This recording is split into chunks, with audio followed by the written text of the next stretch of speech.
Si alguna vez te has puesto a ver memes históricos, probablemente te habrás topado con el típico meme de que no existe arma o ejército, por más poderoso que sean, que puedan derrotar al invierno ruso, ya que fue una invasión a Rusia lo que causó la derrota tanto de Napoleón como Hitler.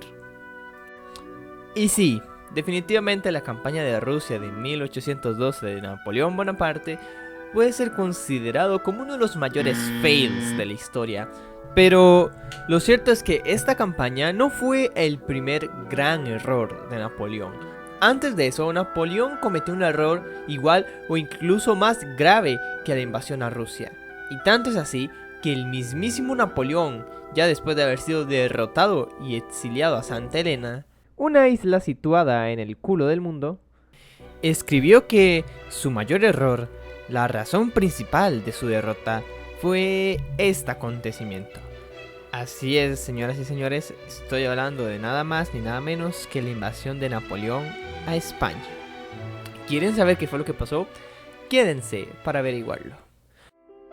Una vez más, muchísimas gracias a los miembros del canal Seiriu Ángel, Akane, Tomás Felipe Fernández, Juan Pablo Romo, Kevin González y Jason Vigil por apoyar el canal.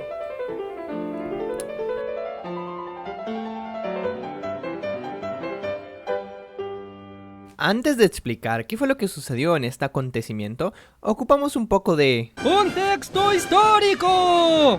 Estamos a finales del siglo XVIII. Mozart yacía en su lecho de muerte. Beethoven era un joven que no había compuesto nada destacable. Y Francia... bueno, Francia estaba sumergida en un completo caos. Espero que hayan puesto atención a sus clases de historia, o como la llamamos en mi país, estudios sociales, porque para poder entender bien esto, tendremos que hablar de uno de los mayores momentos de la historia: la Revolución Francesa. No nos vamos a detener demasiado en este tema, pero simplemente para que quedemos claros, la Revolución Francesa fue un conflicto político y social que buscaba un cambio en la monarquía que hasta en ese entonces reinaba en Francia. Durante este periodo pasaron muchas cosas, se formaron asambleas, se declararon constituciones, rodaron muchas cabezas.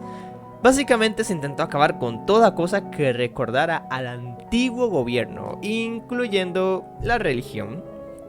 Mientras Francia iba haciendo cambios, los demás países de Europa dominados aún por monarquías, pues como que no veían muy bien eso de que ahora en Francia hayan depuesto al rey. Así que, con miedo de que esto ocasione revueltas en sus propios países, le declararon la guerra a Francia. Respuesta de Francia: anular completamente la monarquía, convertirse en una república y ejecutar al rey. Estos franceses sí que tenían bolas. En fin, las potencias europeas atacaron, pero gracias a la ayuda de un pequeño cabo, Francia destrozó a sus enemigos. Y en 1796, 4 años después de que inició la guerra, España se cambiaría de bando al lado francés. Y es que en España se sentían grandes lazos a Francia, ya que después de la guerra de sucesión española se pondría a un rey Borbón en el trono de España. O sea que la gente de España y de Francia estaban gobernadas por una misma familia, los Borbones. Por lo que normalmente España y Francia se llevaban bien, y España se mantendría leal a su aliado hasta que éste lo invadiera. Pero ¿por qué Francia decidió invadir a uno de sus aliados más poderosos y a la vez leales? Bueno, todo inició con algo llamado el Sistema Continental. Verán, después de varias coaliciones y crisis internas, Napoleón, aquel pequeño general, llegó a ser el gobernante de facto de toda Francia. Napoleón era un gran estratega y logró derrotar a toda Europa, a excepción de los británicos. Napoleón tenía la supremacía en la tierra, pero en el mar era la Royal Navy británica que se imponía. Por eso mismo, Napoleón decidió imponer un nuevo sistema económico llamado el Sistema Continental, que en esencia no era más que un bloqueo de todo el continente europeo a Gran Bretaña. Ningún país de Europa puso alguna resistencia a esto, y es obvio, porque Napoleón ya le había sacado la chucha a todo el continente. Nadie iba a cuestionar a Napoleón y enfrentarse a recibir una posible invasión de su parte. Nadie, a excepción de Portugal. a veces conocido como el simp número 1 del Reino Unido. Portugal se negó explícitamente a adoptar este bloqueo hacia el Reino Unido. Como respuesta, Napoleón le dijo a España: "Sequebrú, España, ¿me dejas pasar mis soldados por tu país para invadir Portugal?" Y España, siempre leal a su alianza con Francia, respondió: "Pues claro, tío, de por sí que a mí tampoco me agradan mucho esos portuguesillos. Ven, pasa, chaval." Y lo que sucedió a continuación es demasiado obvio. En tan solo menos de 2 semanas, Portugal había sido invadido, derrotado por completo, y la familia real tuvo que huir a Brasil para no ser capturados. Pero mientras las tropas de Napoleón iban entrando a España para supuestamente invadir Portugal, algunas tropas empezaron a quedarse en posiciones estratégicas. Y es así como Napoleón, aprovechando que recientemente habían habido conflictos entre el rey de España, Carlos IV, y su hijo, se llevó a la familia real a Francia, en donde la apresó y obligó que le cedieran el trono a su hermano, José Bonaparte, quedando así España como un estado títere.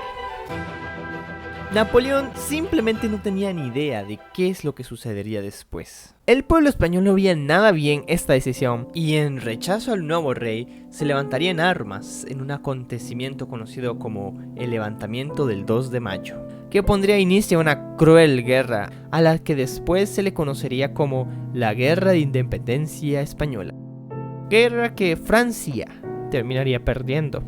Napoleón era un maestro en batallas a campo abierto, básicamente la tradicional guerra de siempre. Pero los españoles, oh Dios, la resistencia de los españoles no fue una guerra normal. Es tanto así que el término guerra de guerrillas fue acuñado por primera vez aquí. Y se preguntarán, ¿qué es una guerra de guerrillas? Bueno, en una guerra convencional, o sea, en la que se te viene a la mente cuando alguien te habla de guerra, en una batalla a campo abierto donde hay 2 ejércitos claramente definidos y en donde el objetivo principal es derrotarlos para después conquistar algún territorio, bueno, eso es justamente todo lo contrario a una guerra de guerrillas. En una guerra de guerrillas no hay trajes, uniformes o banderas. La guerra de guerrillas es una estrategia militar en la que pequeños grupos de combatientes utilizan ataques móviles a pequeña escala contra un enemigo mayor. Básicamente son literales emboscadas, sabotajes, saqueos e incursiones. En una guerra normal puedes ver directamente al enemigo, y en la victoria llegas y conquistas territorios que luego pueden ayudarte a mantener tu posición. En una guerra de guerrillas no. En palabras de un oficial prusiano que vivió la guerra en España, cuando llegábamos ellos desaparecieron, cuando nos marchábamos ellos aparecieron, estaban en todas partes y en ninguna, y no tenían ningún centro tangible a que atacar. En una guerra de guerrillas, incluso los propios ciudadanos pueden ser guerrilleros encubierto, lo cual podría parecer no muy sorprendente, ¿verdad? Pero el valor de la guerra de guerrillas está en su gran poder desmoralizador que tiene. Puede lanzar ofensivas sin necesidad de una gran coordinación o movilización. Y además, en una guerra de guerrillas, el entorno que les rodea es vital. Puede ser una guerra urbana en donde los guerrilleros se esconden en edificios desde donde lanzan brutales ataques y después se retiran. O en donde simplemente tomaban posiciones estratégicas, de las cuales dar brutales emboscadas. El ejemplo más famoso de esto probablemente fue la batalla de Stalingrado, en la que los alemanes tenían que ir conquistando calle por calle, edificio tras edificio, en lo que el mundo recuerda como la batalla más sangrienta de la historia. Aunque de seguro el ejemplo más famoso de una guerra de guerrillas total fue el que se dio durante la guerra de Vietnam. En ellas, los soldados norvietnamitas se mezclaban con el entorno de la jungla y daban letales emboscadas a los soldados estadounidenses. Si la guerra se hubiera librado a campo abierto, es más que seguro que los gringos hubieran ganado aplastantemente. Pero no fue así. Estaban en la jungla. Los densos bosques servían de maravilla para ocultarse de los helicópteros gringos, y los soldados en tierra no podían llevar tanques o armas pesadas, así que estaban prácticamente indefensos a las emboscadas vietnamitas. La guerra de Vietnam fue un literal infierno para los soldados gringos. No por nada tantos soldados quedaron con síndromes del estrés postraumático o terminaron volviéndose adictos a las drogas. Es como Henry Kissinger dijo al respecto con la ocasión de la guerra de Vietnam: Un ejército pierde si no gana. Una guerrilla gana si no pierde. Pues bueno, el Vietnam de Napoleón fue España.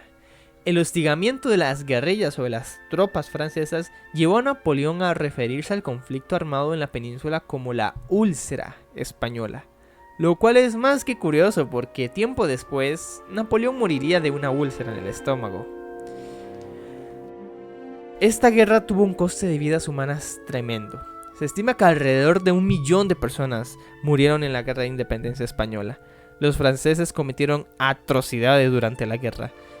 Esta guerra, pese a que se saldó con la victoria militar de España, dejó una tremenda herida en la nación. Tanto franceses como ingleses, que supuestamente estaban ahí para ayudar, destruyeron las industrias españolas y dejaron al país en ruinas. Tanto fue así que cuando las colonias en América nos tratamos de independizar, España no pudo hacer mucho para evitarlo. Y para peores, poco después de que terminara la guerra con Francia, España se vio envuelta en numerosas guerras civiles. Tanto fue el deterioro de España que hay una supuesta frase de Otto von Bismarck al que se le atribuye haber dicho: "Estoy firmemente convencido de que España es el país más fuerte del mundo. Lleva siglos queriendo destruirse a sí misma y todavía no la ha conseguido". La autoría de la cita podría ser falsa, pero igualmente no deja de ser sorprendente cómo una superpotencia como España decayó tan rápido. Y bueno, gente, eso sería todo por el día de hoy. Espero que hayan aprendido algo nuevo y que les haya gustado el video. Compártanlo si les gustó para que más gente conozca sobre esta guerra. Eso es todo y me despido.